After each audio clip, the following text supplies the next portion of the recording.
Hey friends, today I'm going to show you our germination chamber, how we put it together, and how it works.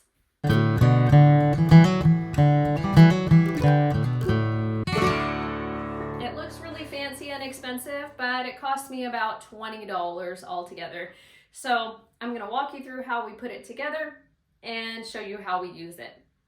There are two conditions that we need to meet in order to germinate seeds well. That's humidity and temperature. The better you can control those variables, the better your germination rates are going to be. The first thing you're going to need is an insulated, sealed container, and you need at least one shelf to sit trays on that'll have your soil medium and seeds on them.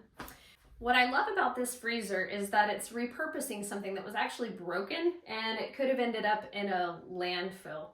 We found two of these on Facebook Marketplace and bought them for $100. We took the guts out of this one and used those to fix the other fridge. So I say we have one working fridge now that we paid $100 for, and we just happened to get this shell along with it. And this shell is really all we need for a germination chamber. So check your local listings on Facebook or otherwise, and just look for free or cheap appliances. People are giving them away all the time. You can use anything from a small mini fridge or freezer all the way to a full-sized appliance, and a wine cooler also works well because it's got a glass door kind of like this one. My favorite feature of this one is actually the glass door. It's really nice because it allows light in for seeds that need a little bit of light to germinate. But the best part is that you can look inside to look for signs of germination without having to open the door and disturb the environment inside. The second thing you're going to need is a manual crock pot. So by manual, I mean that it's got an analog knob on it, not digital buttons, and I'll explain to you why in a minute.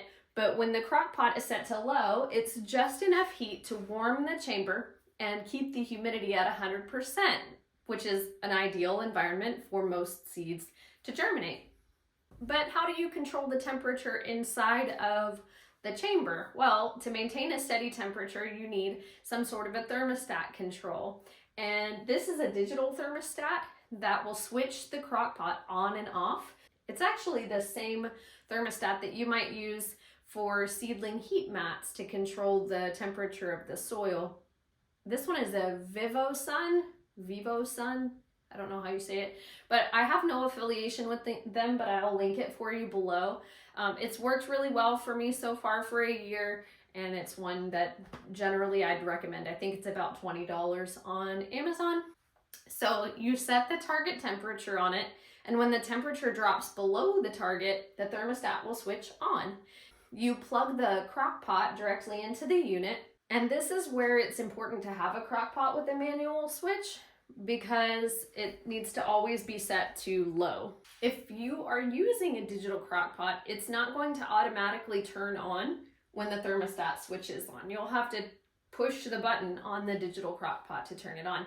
But a manual is always set to the right setting. So if it's always on low, you can be sure that when the power switches on through the thermostat control, your crock pot is going to be on as well. So it's as simple as that. You leave the lid off of the crock pot, put your seeds in there, and watch them pop. When you have at least 50% germinated, that's a good time to remove the tray and put them under grow lights or in a greenhouse. A few other notes for you. Be sure you separate different varieties of seeds on different trays. If you combine different seeds on the same tray, it's likely that you'll have a different rate of germination, and some will germinate before others. Even if they're the same type of plant, like if you're putting peppers in there, separate them by cultivar, because some of the cultivars you're going to find germinate more quickly than others. So you can have them in separate trays if you're soil blocking, or just separate little containers that you can pull out as you see that they germinate if you are growing fewer plants. Also, it's worth noting that you're going to have some condensation settle at the bottom of the chamber.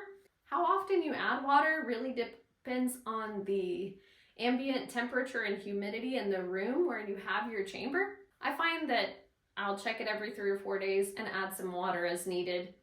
I also will fill a water jug or a bucket and let it off gas for 24 hours just to get rid of some of the chlorine before I add it to the chamber. So the first seeds that I'm germinating this year in the chamber are some stock and peppers. I found that peppers especially really love you being able to control the heat and get it up to 85 or 90 degrees, but you can adjust it to whatever temperature is on the back of a seed packet to help you get the best germination rates for a particular seed. So that's our germination chamber in a nutshell. I hope that was helpful for you to see how we put it together and how it works. I wish you joy on your journey, and I'll see you next time.